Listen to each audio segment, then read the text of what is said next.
تعالوا بقى النهاردة نعمل مع بعض شوية طواجن بجد تحفة، عمرك ما هتدوقي زيها، طعم روعة. وطبعا اللحمة مضمونة، انتي اللي عاملاها في البيت وعارفة بتاكلي ايه. بجد طاجن عالمي ملوش حل، لازم تجربوا الطريقة دي. بس قبل ما نخش على الطريقة تعالوا نصلي على النبي. اللهم صل وسلم عليك يا حبيبي يا رسول الله. تعالوا بقى اوريكم انا عملت الطواجن الحلوه دي ازاي. انا هنا جبت كيسين من المكرونه كده، والمكرونه لازم يكون نوعها كويس. وضربت كيلو طماطم في الخلاط. ودي لحمه معصجه كده طلعتها، ومعايا بهارات اللي هي عباره عن ايه: ملح وفلفل ومكعب مرق وسنة شطة ومعلقة بابريكا وسنة ملح عشان انا حاطة مكعب مرق. خلاص هجيب بقى معلقة سمنة، ولازم تسخن قوي ودي بتفرق جدا في الطعم. واول ما تسخن كده هروح نازله بالطماطم اللي انا ضربها في الخلاط ومصفياها طبعا، وهنزل بقى بالبهارات اللي قلنا عليها: ملح وفلفل وبابريكا وشطه ومكعب مرق وطبعا سكر عشان يعادل الحموض. وهنزل هنا بالمكرونه وهروح قافله النار. انا هنا مش بسويها، انا بس بخليها تنزل في الطماطم. هنا قفلت النار ورفعت المكرونة بالحلة كده. خلاص هنجيب بقى الطواجن اللي هنعمل فيها. عايزة مش عندك طواجن ممكن تعملي في بايركس او تجيبي الفويل من عند بتاع البلاستيكات اللي يعجبك بقى. ايه، مشي مشي الدنيا يعني.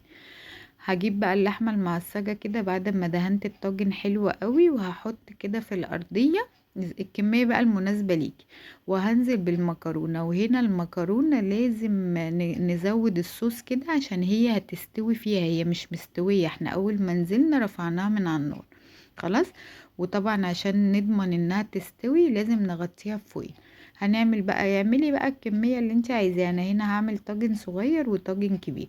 هدهن الطاجن حلو قوي بمعلقة سمنة، وهنزل بكمية اللحمة المناسبة.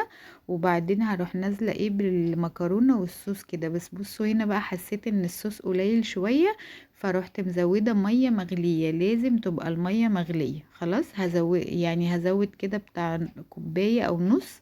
وهقلب من على الوش كده، مش هنزل لتحت عشان احنا تحت حاطين ايه، حاطين اللحمة، فمش هنزل لتحت. يا دوبك كده هقلبها عشان ما تبقاش المية على الوش. وهغطيها واكون محضرة الفرن على درجة حرارة 200. يعني مشغلة الفرن بقالي 10 دقايق مثلا على درجة حرارة 200. هسيبها قد ايه؟ هسيبها تلت ساعة، ما تكتريش عن تلت ساعة عشان تطلع معاكي مفلفلة وجميلة. خلاص بعدين هنطلعها بقى ونعملها كده من الجوانب زي ما انت شفتوا. ونقلبها تتقلب معانا بمنتهى السهولة. ليه؟ عشان احنا دهنين الطاجن حلو بالسمنة زي ما انتوا شفتوا. وما نطولش عليه في الفرن، هي تلت ساعة وطلعيه. وهنا شرط اساسي: نوع المكرونة لازم يبقى نوع كويس عشان تطلع معاكي المكرونة حلوة.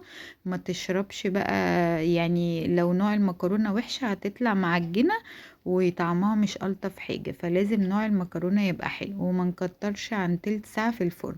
تاخدي بقى احلى شوية طواجن. وعلى فكرة اللحمة دي ممكن تبقى سجق، ممكن تبقى فراخ. تجيبي فراخ كده قطع من البانيه وتعصجيه، اللي يعجبك بقى اشتغلي بيه.